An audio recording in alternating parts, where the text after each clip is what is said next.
Now, this is what our Health Secretary had to say, I think it was yesterday. We've accepted the independent advice of the JCVI, and their advice is to make a non-urgent offer of the COVID-19 vaccine to 5 and 11-year-olds. This follows the approval of the Pfizer pediatric COVID-19 vaccine by the MHRA that has looked at this vaccine, and it has deemed it safe and effective. Sounds all right, doesn't it? Let's find out. Let's talk to my next guest. Very welcome indeed. A man I'm constantly learning Jamie Jenkins, previously head of health job stats for the ONS. Jamie, hello. Hi, Nick. You good? Yeah, very well. Now, listen, thanks for joining me. I mean, I've been looking at your Twitter feed, Jamie, and you're putting some very interesting information out there about children and the protection they have. I mean, is your sense that this is like, okay, but, why would many people want to do this? Yeah, so I think we should probably start with the JCVI. And remember when we had the advice on the older age group of children, they kind of said that the health benefits didn't outweigh potentially some of the risks. So they asked the chief medical officers, which was Chris Whitty, and then the devolved chief medical officers, to look at it from a more wider, broader sense. And I think they decided then that the benefit of missing school and the like would mean that we should offer vaccination. So when you start looking at it at the younger age groups, and I was looking at it yesterday in terms of, because we got the actual JCVI actual publication in terms of what they said, and they have come out and said that, and which is what we knew anyway, Nick, is that COVID is very low risk to children. Vaccination will only protect a very small number of children. And remember, the announcement this week is to offer it to every 5 to 11-year-old. They've already approved to have it for more vulnerable children in that age group. And what they also said, Nick, which was interesting as well, because I think is that 85% of children they estimate in that 5 to 11 age group would have had COVID by the end of January. So they'll also have some natural protection. Now, I've spent this whole pandemic talking about COVID. I've been on talking to you on Talk Radio as well. And the thing for me is that I've never advised people to have vaccines, and I've never advised people not to have vaccines. It's entirely the choice of the individuals and the parents. And for my 2 children, I had a 6 and an 8-year-old, both had COVID. It was very, very mild for them. In fact, they were enjoying the fact they could play on the Xbox and the Nintendo Switches, all that kind of stuff. So if we've got 85% of children who've had COVID, and the JCVI is saying that it offers some natural immunity from future protection, I think the concern for me with this vaccination is that once it's been offered, the parents really understand all of it. Well, I was coming to this. This was precisely the point I was coming to, because I get the vulnerable. I totally get that, and I think if I was in that position, I'd go for it. I'd say yes, have the jab if you're identified as vulnerable. But they've already done that. So you then made this post where you've repeated pretty much what you've just said. Over 85% of children 5 to 11 will have had prior COVID infection by the end of January. That's not you saying that. That's actually the JCVI, I think, was saying that. Now, therefore, natural immunity arising from prior infection will contribute towards protection against future infection and severe disease. Is that where there's like a little bit of, well, look, we'll have some protection, but we don't know how effective natural immunity is, so is the temptation, maybe if they're offering it, I should go and have this jab? Is that as far as most people's thinking will go? Because in truth, you've got to wade through a lot of information to understand what the risk and the benefits are, haven't you, when you have a jab at that age? No, of course, Nick. And I suppose if 85% of people have had COVID, and if you look at the death stats, actually, it's tragic, any death from kind of COVID or, in any age group. And if you look at the data, we've got the latest ONS stats up to the end of December, and a little bit from January as well. And if you extrapolate those out, because they generally focus on England and Wales, we've probably have had about 50 deaths from children due to COVID. So let's not, say that COVID doesn't harm children.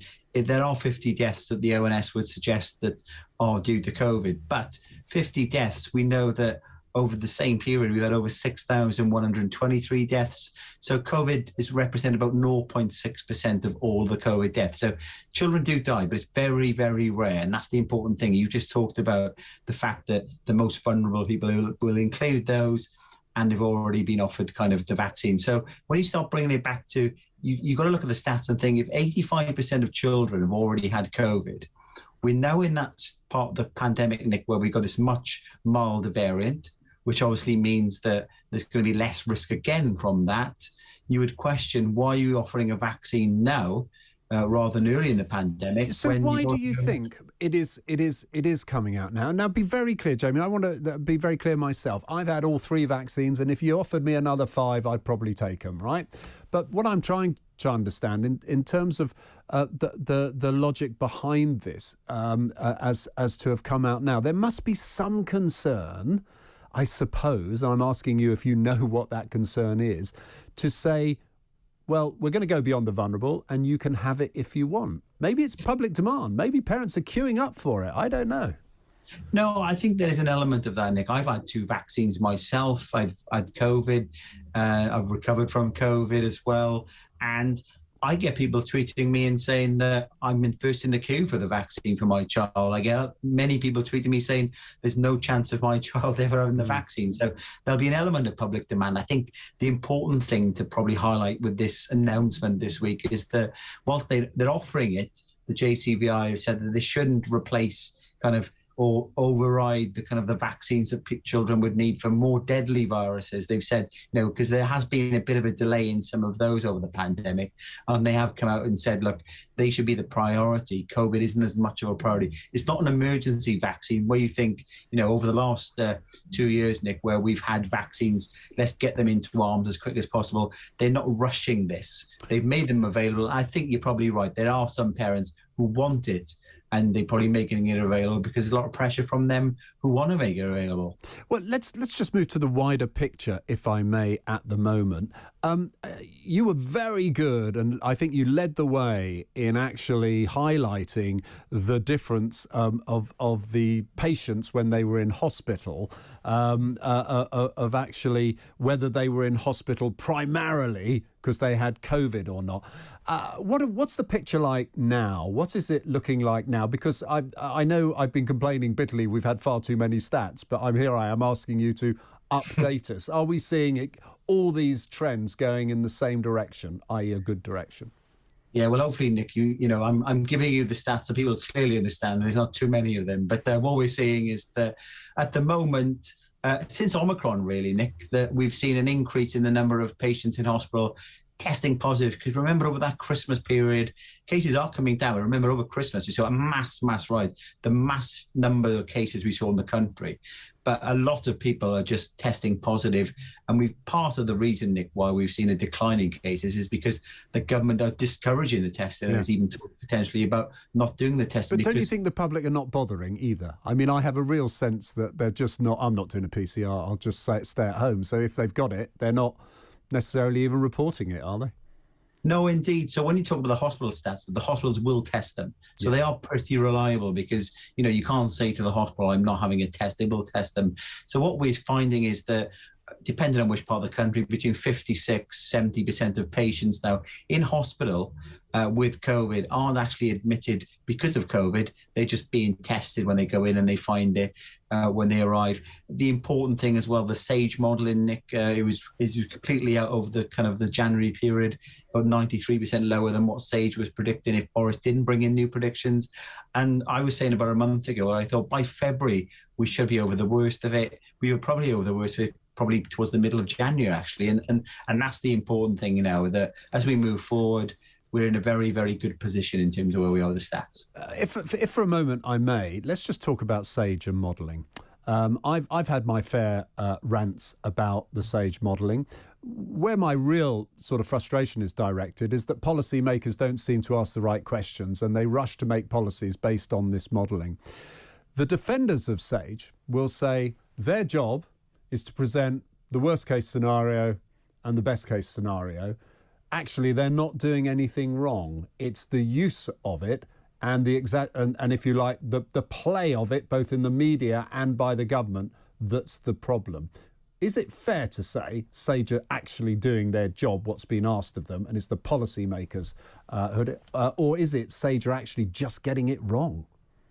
Well, I suppose the first thing to focus on there, Nick, is that they do put a range in. So you would get a best case scenario, a worst case scenario. And the media, in particular The Guardian through the pandemic, has picked up on the worst case scenarios. You see the big headlines that Sage are predicting doomsday.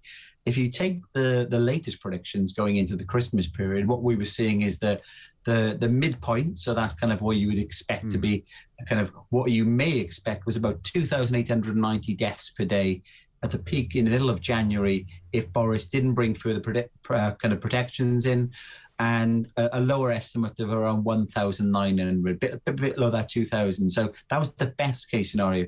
The actual scenario was about 200. So when you actually look at 1,800, 1,900 and 200, they were way, way off. And I wrote a blog just before Christmas on this, that the modelling didn't make any sense whatsoever when you actually start fact-checking it kind of yourself. So I think there's elements of they're asked to do what they're asked to do. They will probably, if you ask them, they would defend themselves by saying that, these are scenarios, not predictions. But ultimately, it was what drives decisions. And Michael Gove, I think, was talking on this station to Julie Hartley-Brewer, Nick, saying that he got it wrong, and he apologised to her, saying that he called for extra kind of restrictions. And frankly, the big concern for me, Nick, is that if we got a new variant, and let's just remember now, historical pandemics would suggest that when you have new variants, they tend to become less deadly and kind of milder, but more transmissible, which is what we've seen. But there's no way we may find a new variant that is more deadly. Would you believe the Sage modelling then? Probably not. Jamie, as ever, very good to talk to you. Thank you for bringing clarity where often none exists. That's Jamie Jenkins, previously the head of health job stats for the ONS and now a very regular media commentator.